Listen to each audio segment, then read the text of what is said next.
नमस्कार दोस्तों, welcome back to Motor Defined. मैं हूं आपका होस्ट और दोस्त अरिंदम घोष और आज फाइनली मैं आप लोगों के लिए लेकर हाजिर हूं 2026 Bajaj Pulsar 125 carbon edition LED light model.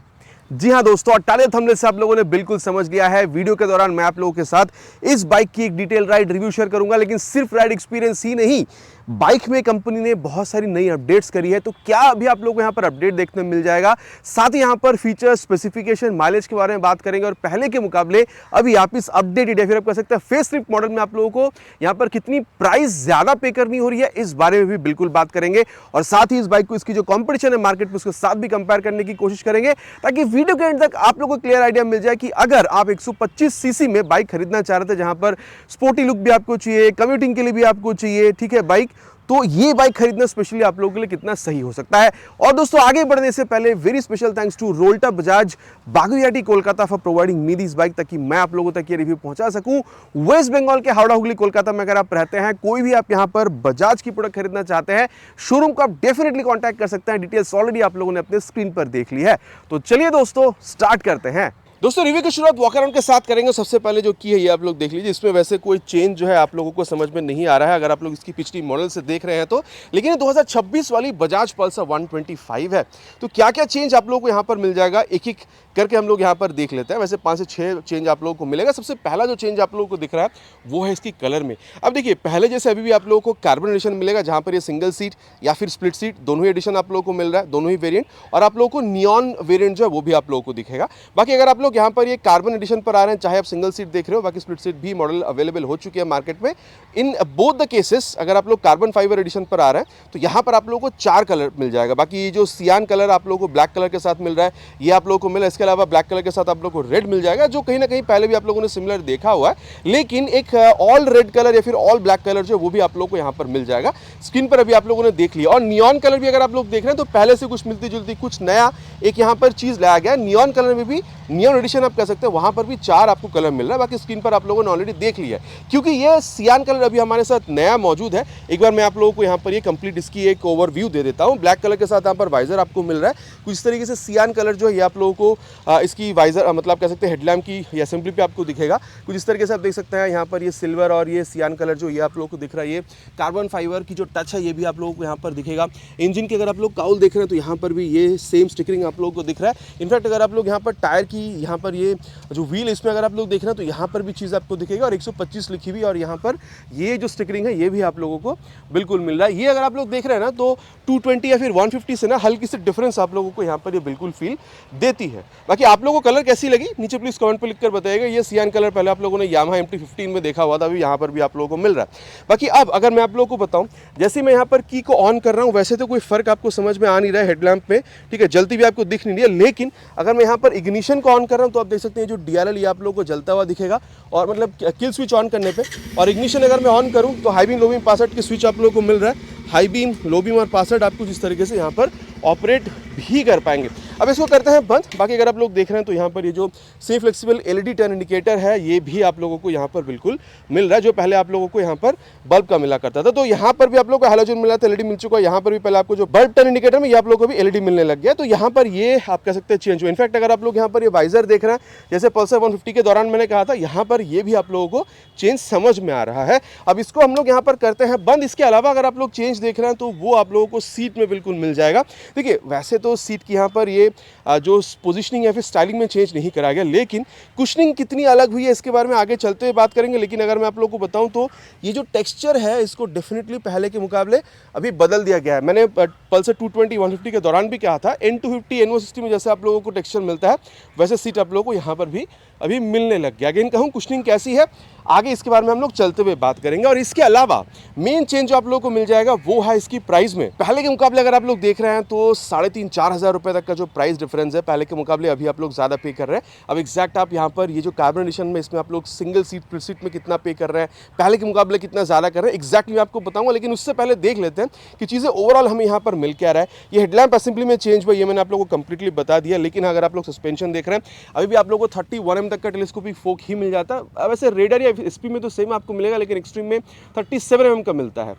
आपको क्या लग रहा है, ये मोटा होना चाहिए था नहीं? नीचे आप लोग कमेंट बिल्कुल करिएगा। बाकी अगर आप लोग मडगार्ड देख रहे हैं तो ये फेक कार्बन फाइबर फिनिश के साथ आप लोगों को मिल रहा है, काफ़ी तगड़ी वाली भी आपको मिल जाती है, पहले जैसी ही है। बाकी अगर आप लोग टायर देख रहे हैं तो ये आप लोगों को 80/100 सेक्शन तक का मिल जाएगा with this 17 inches of beautiful alloy wheel.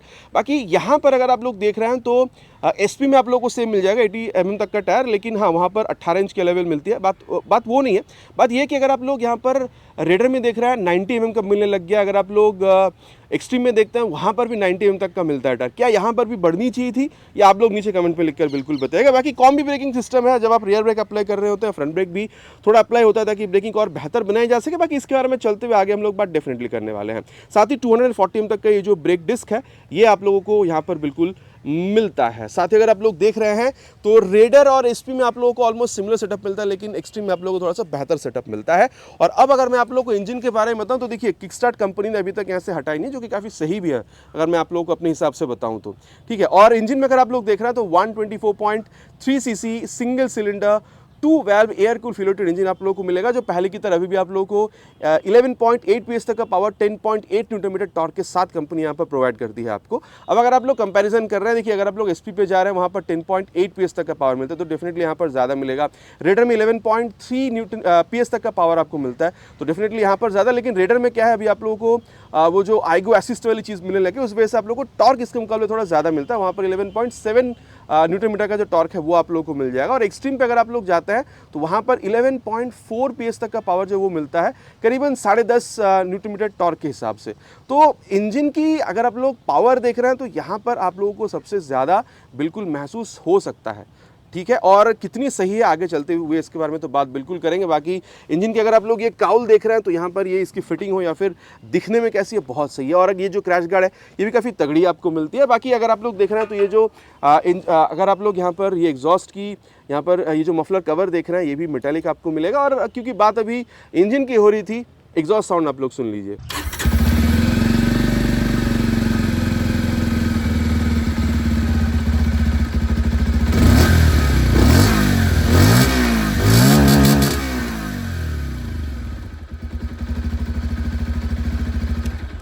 बाकी कैसी लगी आपको एग्जॉस्ट साउंड, नीचे कमेंट पे लिखकर बताना प्लीज़ नहीं भूलेगा।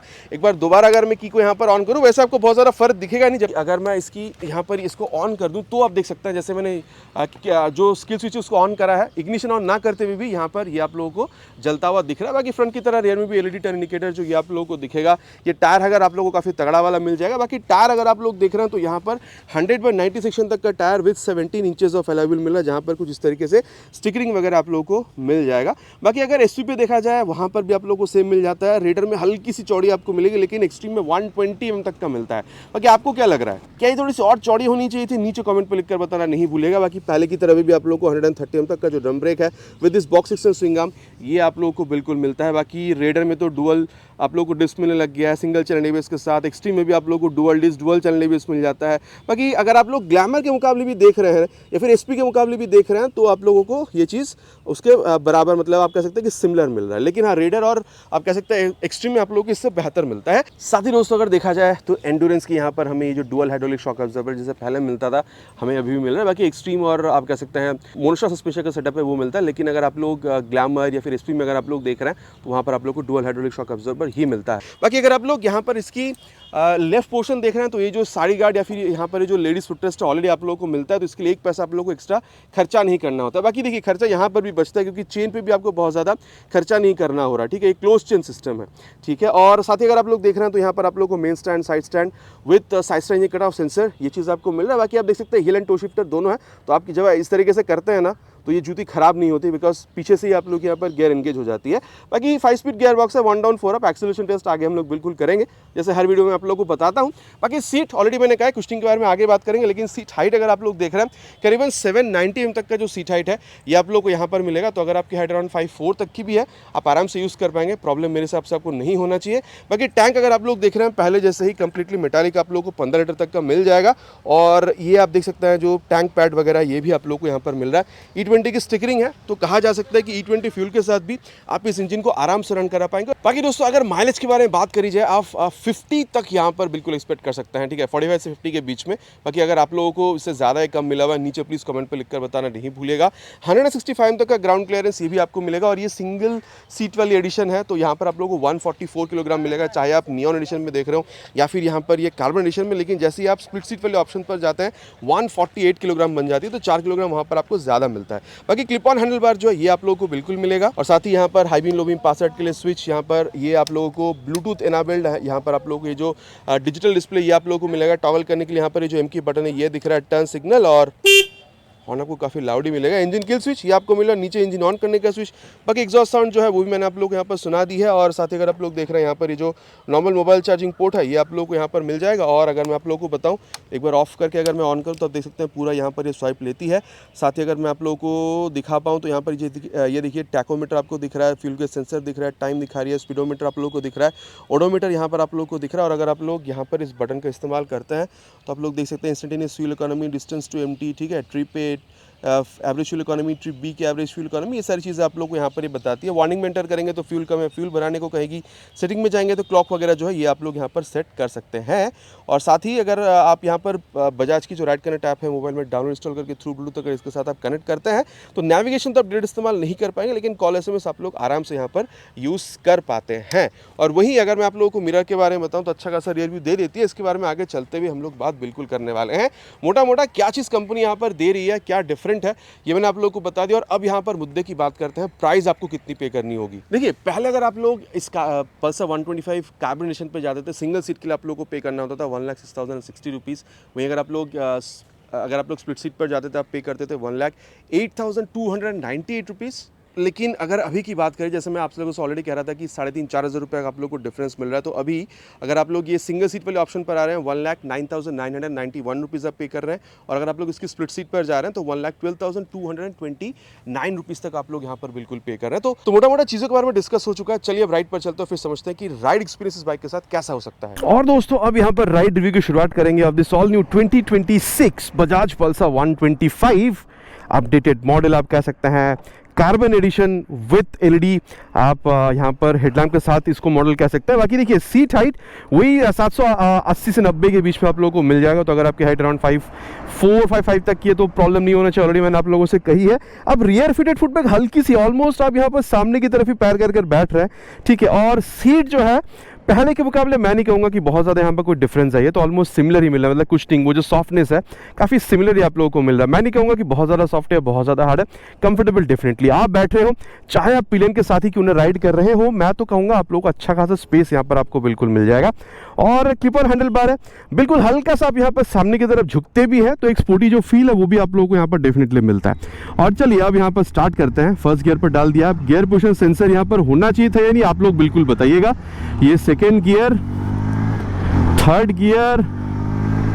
अब देखिए अगर आप सिंगल राइड यहाँ पर कर रहे हैं फिर तो मैं कहूँगा यहाँ पर आप लोगों को बहुत ज़्यादा कोई वो जो 125 सीसी की है। अब अगर आप सेगमेंट की दूसरी बाइक से भी कंपेयर करते हैं, अगर आप एक्सट्रीम 125R से भी कंपेयर करेंगे जहाँ पर 136 किलोग्राम की वेट है, उससे भी 12 किलोग्राम ज़्यादा यहाँ पर आपको मिल रहा है 144। अगर आप इसकी टॉप मॉडल पर जाते हैं तो 148 किलोग्राम मिलता है, ठीक है।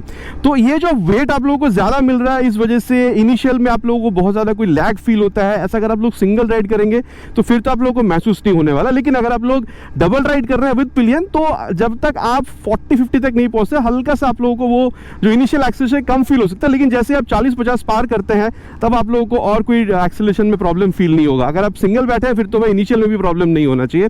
जैसे मैं यहाँ पर समझ पा रहा हूँ वो मैंने आप लोगों तक यहाँ पर पहुंचा दिया है। और रही बात यहाँ पर क्लच की, तो मैं कहूँगा देखिए ये थोड़ी सी आप लोगों को मिड साइड पर मिलेगी, सॉफ्ट नहीं है लेकिन बहुत ज़्यादा हार्ड भी मैं नहीं कहूँगा। और जहाँ तक बात है यहाँ पर ये गियर शिफ्टिंग का, आप चाहे अप शिफ्ट कर रहे हो या फिर डाउन शिफ्ट कर रहे हो, हल्का सा एफर्ट आप लोगों को देना हो रहा है। और दोस्तों क्योंकि बात यहाँ पर ये क्लच गियर इन सब की हो रही है, चलिए फिर इसकी जो एक्सेलरेशन टेस्ट उसको कंप्लीट करते हैं, फिर परफॉर्मेंस के बारे में आगे बात करते हैं। Already on first gear will start with 3 horns.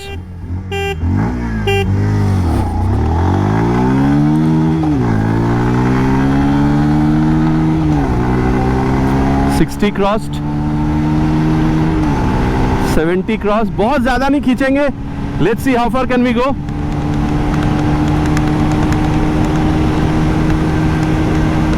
90 crossed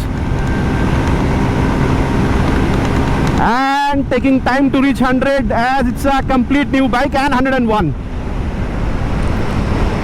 बाकी देखिए दोस्तों, मैं तो कहूँगा अगर सबसे पहले बात यहाँ पर स्मूथनेस या वाइब्रेशन की हो रही हो तो मैं कहूँगा बहुत ज़्यादा आप लोगों को यहाँ पर वाइब्रेशन, इवन मैं 100 तक आप लोगों को खींचकर बताऊँ, यहाँ पर भी बहुत ज़्यादा वाइब्रेशन आप लोगों को मिल नहीं रहा है, ठीक है।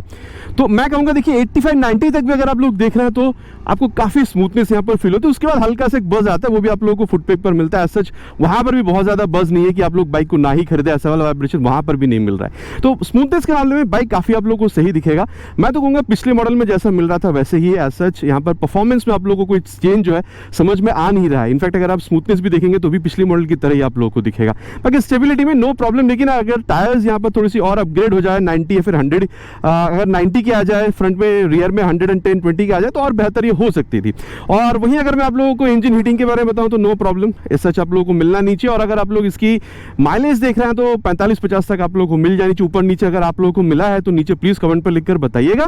और दोस्तों आप जिस बारे में बात करेंगे वो है इस बाइक की ब्रेकिंग। यहाँ पर कॉम्बी ब्रेकिंग सिस्टम मिलता है, तो सबसे पहले यहाँ पर जो फ्रंट ब्रेक है उसको टेस्ट करेंगे, वही 70 के आसपास, ये 64-5 पे ले जाके फ्रंट ब्रेक। पीछे देख कर ही ब्रेक किया था, वैसे पीछे कोई था नहीं। अब देखिए फ्रंट में आप लोगों को 240 एम का डिस्क ब्रेक मिल रहा है और 144 किलोग्राम तक की वेट यहाँ पर आपको मिल रहा है। इस हिसाब से मैं कहूँगा अच्छा खासा ब्रेकिंग आप लोगों को मिल रहा है। जहाँ रोकना चाह रहे हैं वहाँ पर आप रोक सकते हैं, झटके से नहीं रोक रहे लेकिन प्यार से रोक दे रही है बाइक आपको। और दोस्तों आप जो रियर ब्रेक है उसको भी एक बार अप्लाई करेंगे, मोटा मोटा 50 के आसपास ले चलेंगे और देन रियर ब्रेक, और 55 पीछे कोई था नहीं देख कर ही ब्रेक किया है। अब देखिए वैसे अगर आप लोग देख रहे हैं प्रोग्रेसिव ही है, रियर ब्रेक पे पैर रखने से हल्का सा आप लोगों को वो स्पीड स्लो डाउन होती हुई नजर है। लेकिन यहाँ पर ये जो रियर ब्रेक के संग संग बाद फ्रंट ब्रेक का अपने आप अप्लाई हो जाना, रियर ब्रेक अप्लाई करते से ही, इसकी वजह से हल्का सा बेटर तो आप लोगों को यहाँ पर ये कॉम्बी ब्रेकिंग सिस्टम होने की वजह से हल्का सा बेटर रिस्पॉन्स तो आप लोगों को ब्रेकिंग में से यहाँ पर मिल ही रहा है। लेकिन ब्रेक बेस्ट होता है अगर आप लोग रियर के संग संग बाद फ्रंट ब्रेक अप्लाई करते हैं। और ये बंदा, ओहो ये देखिए रियल एकदम लाइफ ब्रेकिंग कंडीशन आप लोगों को मिला। 50 के आसपास मैंने ब्रेक करी, रियर के संग संग बाद मैंने फ्रंट ब्रेक का एप्लीकेशन यहाँ पर करा था, तो यहाँ पर मुझे सबसे बेस्ट ब्रेकिंग जो है वो मुझे यहाँ पर दिखता है। अब देखिए मैं ये नहीं कहूँगा कि एकदम झट से रोक देती है ब्रेक, ठीक है, लेकिन काफ़ी प्यार से रोकती है और अच्छा खासा रोक देती है। मेरे हिसाब से इसमें आप लोगों को प्रॉब्लम नहीं होना चाहिए। बाकी हाँ अगर फ्रंट का डिस्क और बड़ा होता तो शायद ब्रेकिंग और बेटर हो सकता था, लेकिन जिस वेट के साथ कंपनी आपको बाइक दे रही है उस हिसाब से अगर आप ब्रेक भी देख रहे हैं तो अच्छा खासा रिस्पॉन्स मिल जा रहा है। बहुत ज़्यादा आपको यहाँ पर शिकायत नहीं होना चाहिए। अब देखिए ABS आने से शायद प्राइस थोड़ी सी और बढ़ती, लेकिन क्या प्राइस तो हल्का सा और बढ़ाकर ABS यहाँ पर लाना चाहिए था? आप लोग नीचे कमेंट पर लिखकर बिल्कुल बताइएगा, क्योंकि ABS आने से ब्रेकिंग में कॉन्फिडेंस और बढ़ सकता है। आप लोग राय नीचे कमेंट करिएगा। सस्पेंशन की जहां तक बात है, ठीक है, देखिए सिटी की बाइक है, मैं सिटी के अंदर ही चला रहा हूँ। सस्पेंशन की जहां तक बात है मैं कहूँगा चाहे आप फ्रंट देख रहे हो या फिर रियर देख रहे हो, मैं कहूँगा थोड़ा सा मिड साइड पर आप लोगों को मिलेगा। देखिए सॉफ्ट मैं नहीं कहूँगा, लेकिन बहुत ज़्यादा हार्ड है वो भी मैं नहीं कहूँगा। मतलब जब आप इस तरीके से छोटा बहुत अगर आप गड्ढों पर जा रहे हैं या फिर थोड़ा बहुत अगर आप लोग बम्स पर से गुजर रहे हैं, बहुत ज़्यादा आप लोगों को यहाँ पर झटका नहीं दे रही है। लेकिन अगर आप लोग बहुत एकदम स्टिफ अगर आप लोग एक बम से गुजर रहे हैं या फिर बहुत ज़्यादा गड्ढों पर जाना, फिर तो कोई भी बाइक आपको झटका देगी और यहाँ पर भी आपको मिलेगा। लेकिन नॉर्मली अगर आप लोग देख रहे हैं थोड़ा बहुत गड्ढा या फिर थोड़ा बहुत बम्स पर से गुजर रहे हैं, एकदम स्मूथली गुजर जाएंगे, बहुत ज़्यादा प्रॉब्लम आपको या फिर झटका आपको नहीं मिलेगा, ठीक है। और देखिए मैं तो कहूँगा चाहे आप फ्रंट देख रहे हो रियर देख रहे हो, मिड साइड पर ही है। और हाई स्पीड टॉप स्पीड अगर आप लोग देख रहे हैं, स्ट्रेट लाइन स्टेबिलिटी काफ़ी सही है, थोड़ा बहुत कॉर्नरिंग भी आप कर सकते हैं। और ये सस्पेंशन की वजह से ही ये जो इतनी सहजता के साथ आप कर पाते हैं, ये सारी चीज़ें सस्पेंशन की वजह से। तो आप कह सकते हैं इन शॉर्ट कि सस्पेंशन इंडियन रोड कंडीशन के हिसाब से काफ़ी अच्छा खासा आपको मदद करेगी। इसमें बहुत ज़्यादा आप लोगों को प्रॉब्लम नहीं होना चाहिए। मिला जुला के अगर आप लोग देख रहे हैं तो इस तरीके से आप खेलने की कोशिश कर रहे हैं, ये जो 148 किलोग्राम की वेट है, इसके लिए बहुत ज़्यादा ये सेगमेंट के हिसाब से ये बहुत ज़्यादा बाइक आपको भारी फील होगी, ऐसा नहीं है। कंट्रोल्ड है, मतलब वेट सामने की तरफ ज़्यादा पीछे की तरफ ज़्यादा ऐसा नहीं है, ठीक है। मतलब एक बैलेंस बाइक आप लोगों को मिल रहा है, ब्रेकिंग भी आप लोग अच्छा खासा मिल जाता है। और वही अगर आप लोग परफॉर्मेंस देख रहे हैं, ऑलरेडी मैंने कहा है mid range performance top and performance आप लोगों को बढ़िया मिलेगा। लेकिन अगर आप लोग इनिशियल देख रहे हैं सिंगल राइड के लिए काफ़ी सी है, अगर आप लोग डबल राइड कर रहे हैं तो हल्का सा आप लोगों को यहाँ पर एक्सेलरेशन में कमी फील हो सकती है। ऑलरेडी मैंने आप लोगों के साथ यहाँ पर बात किया था। और वहीं अगर आप लोग ओवरऑल फील देख रहे हैं, आप काफ़ी अपराइट बैठ रहे हैं, बहुत ही हल्का से यहाँ पर सामने की तरफ झुक रहा है, बाकी रियर व्यू मिरर काफी अच्छा खासा रियर व्यू दे देती है। स्पीडो टैको यहाँ पर सब कुछ मिल रहा है, गियर पोजीशन मिलने से और बेहतर हो सकता था, बाकी आप लोगों का राय नीचे कमेंट पर लिखकर इसके बारे में बिल्कुल बताइएगा, नहीं भूलिएगा, ठीक है। और मैं कहूँगा देखिए आप सिटी राइड कर सकते हैं, आप डेली कम्यूट कीजिए, आप कॉलेज गोइंग है, ऑफिस गोइंग है, आप मिडिल एज के, आप आराम से इसको यूज कर सकते हैं। जहां पर आप चाह रहे हैं कि आप डेली राइड्स करेंगे, आप सिटी कम्यूट करेंगे, लेकिन आप कभी कभी फैमिली के साथ आप लॉन्ग राइड्स पर भी ओकेशनल निकल जाना चाहते हैं, तो भी जिस तरीके से एक्सेलरेशन, ब्रेकिंग या फिर कंफर्ट ये बाइक आपको प्रोवाइड कर रही है, आप निकल सकते हैं। मेरे हिसाब से प्रॉब्लम आप लोगों को नहीं होनी चाहिए। बाकी देखिए पहले के मुकाबले बस लाइट ही आप लोगों को यहाँ पर डिफरेंट मिलेगा। बाकी मैं आप लोगों को एक फुटेज भी दिखा देता हूँ, ये बिल्कुल वही लाइट है जो आप लोगों ने पल्सर 150 के दौरान भी देखा था, और लाइट 50, 60, 70 की स्पीड तक भी अगर आप लोग राइड करें तो भी आप लोगों को एनफ ही यहाँ पर महसूस होने वाला है। अगर आप उसके ऊपर अगर आप जाते हैं तो अगर आप एक्स्ट्रा लाइट वगैरह लगाना चाहते हैं बात अलग है, लेकिन 50, 60, 70 तो नॉर्मल आप सिटी राइड करते हैं, रात के टाइम पे भी अगर आप लोग कर रहे हैं तो उसके लिए ये जो लाइट आप लोगों को एनफ लाइट भी निकाल कर दे देती है, इसमें भी आप लोगों को प्रॉब्लम नहीं होनी चाहिए। बाकी देखिए बस लाइट ही आप लोगों को एक ऐसा चीज मिलेगा जो चेंज है, मतलब अगर आप यहाँ पर डायनेमिक्स में देख रहे हैं, वैसे कलर वगैरह और फिर क्या क्या और नया चेंज हो वो तो मैंने आपको बताया ही है। इसके अलावा और बहुत सारा चेंज आप लोगों को यहाँ पर नहीं मिला, और परफॉर्मेंस हो या फिर हैंडलिंग बिल्कुल ही पहले की तरह ही है। बाकी चलिए अब बात कर चुके हैं बहुत सारे इस बारे में कि क्या आप लोगों को चीज मिल रहा है या फिर क्या यहाँ पर चेंज हुई। अब चलते हैं कंक्लूजन पे, फिर बात करेंगे फिर ये बाइक कितना सही होगा आप लोगों के लिए खरीदना अगर कॉम्पिटिशन के साथ देखा जाए तो। और दोस्तों अबे सत्यवचन की घड़ी कंक्लूजन का समय है कि फिर ये बाइक खरीदना आप लोगों के लिए कितना सही हो सकता है। अब देखिए अब प्राइस पहले के मुकाबले 4,000 रुपये इनकेस भी ऑलरेडी मैंने बताया है। यहाँ पर आप लोग करीबन 1,10,000 और स्प्लिट सीट में 1,00,000 आप लोग कह सकते हैं 12,200 रुपये के आसपास पे कर रहे हैं, ऑलरेडी मैंने कही है। और अगर आप लोग कंपटीशन के मुकाबले देख रहे हैं, एसपी में अगर आप लोग देख रहे हैं करीबन 2 से 3,000 रुपये आप लोग ज़्यादा पे कर रहे हैं। ग्लैमर में अगर आप लोग देख रहे हैं ऑलमोस्ट सिमिलर आप पे कर रहे हैं। और अगर आप लोग अगेन इसको रेडर से भी कंपेयर करते हैं, डुअल चैनल एबीएस में TFT कंसोल के साथ अगर आप रेडर देख रहे हैं वहाँ पर तो आप काफ़ी ज़्यादा पे करेंगे। लेकिन अगेन अगर आप लोग आइगो असिस्ट वाली मॉडल के साथ भी अगर आप लोग देख रहे हैं, सिंगल चैनल एबीएस में मॉडल की बात कर रहा हूँ रेडर की, तो भी आप लोग यहाँ पर 1 से 2,000 रुपये कम ही पे कर रहे हैं। और अगेन अगर आप लोग इसको कंपेयर कर रहे हैं विद एक्सट्रीम 125R, अगर आप लोग सिंगल चैनल एबीएस के साथ भी कंपेयर कर रहे हैं तो भी आप लोग यहाँ पर 2 से 3,000 रुपये कम पे कर रहे हैं। मतलब अगर आप लोग वो सारी बाइक जो मैंने कॉम्पिटिशन के हिसाब से आपको बताया है अगर आप लोग देख रहे हैं तो प्राइस आप लोग ऑलमोस्ट सिमिलर या फिर आप लोग यहाँ पर कम ही पे कर रहे हैं। अब देखिए किन को खरीदना चाहिए, आप ऑफिस गोइंग भी हैं, आप मिडिल एज भी हो सकते हैं, आप यहाँ पर आप सिटी राइड आप ज़्यादा करते हैं, कभी कभी आप यहाँ पर हल्का फुल्का आप लॉन्ग राइड पर भी निकल जाना चाहते हैं, आप खुद भी राइड करते हैं, आप कभी कभी पिलियन के साथ भी राइड करते हैं। इन सारी कंडीशंस के हिसाब से ना ये बाइक आप लोग को सही लग सकता है। और देखिए बात यह है कि यहाँ पर ये जो पल्सर की लेजेंडरी लुक है इसके साथ ये बाइक आपको मिल रहा है, तो कहीं ना कहीं लुक भी लोग काफ़ी ज़्यादा पसंद करते हैं। आपको एक ऐसी बाइक चाहिए थी जहाँ पर लुक आपको अच्छा मिल जाए, रात के टाइम पर राइड करने का अच्छा खासा लाइट मिले, LED टर्न इंडिकेटर, ये ब्लूटूथ कंसोल, डिजिटल कंसोल, ये सारी चीज़ें आपको चाहिए थी। और पिलियन के साथ राइड करने के लिए कंफर्टेबल सीट आपको चाहिए, और माइलेज आपको 45-50 तक की चाहिए। और अगेन कहूँगा बजट अगर आप लोग के 1,10,000-12,000 रुपये के आसपास है, मेरे ख्याल से यहाँ पर ये जो लेजेंडरी लुक के साथ आती है और अभी तो नया अपडेट के साथ भी ये जो बाइक है 2026 Bajaj Pulsar 125 carbon edition with LED आपको यहाँ पर लाइट के सेटअप ये जो मॉडल मिल रहा है, ये आप लोगों के लिए एक अच्छा खासा बाइक रह सकता है अगर आप लोग सिटी राइड ज़्यादा करते हैं, ओकेशनल अगर आप लोग कभी कभी लॉन्ग राइड्स पर निकल जाना चाहते हैं तो। बाकी देखिए मैंने इस बाइक में क्या कंपनी ने यहाँ पर अपडेट ऑफर करी है, कितनी सही है और कितनी बेहतर ये और हो सकती थी, सब कुछ मैंने आप लोगों तक यहाँ पर पहुँचाने की कोशिश करी है। बाकी आप लोग क्या समझते हैं आफ्टर दिस रिव्यू, आप इसी बाइक को खरीदना पसंद करेंगे या फिर कॉम्पिटिशन में और जो बाइकों के बारे में मैंने आपको बताया है वो बाइक आप लोग ज़्यादा पसंद करेंगे खरीदना? नीचे प्लीज़ कमेंट पर लिख के बताना नहीं भूलिएगा। It's my request. आशा करता हूँ वीडियो पसंद आई है, अगर पसंद आया तो प्लीज़ वीडियो में एक लाइक कर दीजिएगा। चैनल पर अगर आप लोग पहली बार आ रहे हैं तो सब्सक्राइब करके बेल बटन कॉल पे हिट करना नहीं भूलिएगा। Again it's my request. बहुत जल्द मिलेंगे आप लोगों को चैनल पर इसी तरीके से एक नया वीडियो में बाइक या स्कूटर के साथ। Till then ride safe and जय हिंद।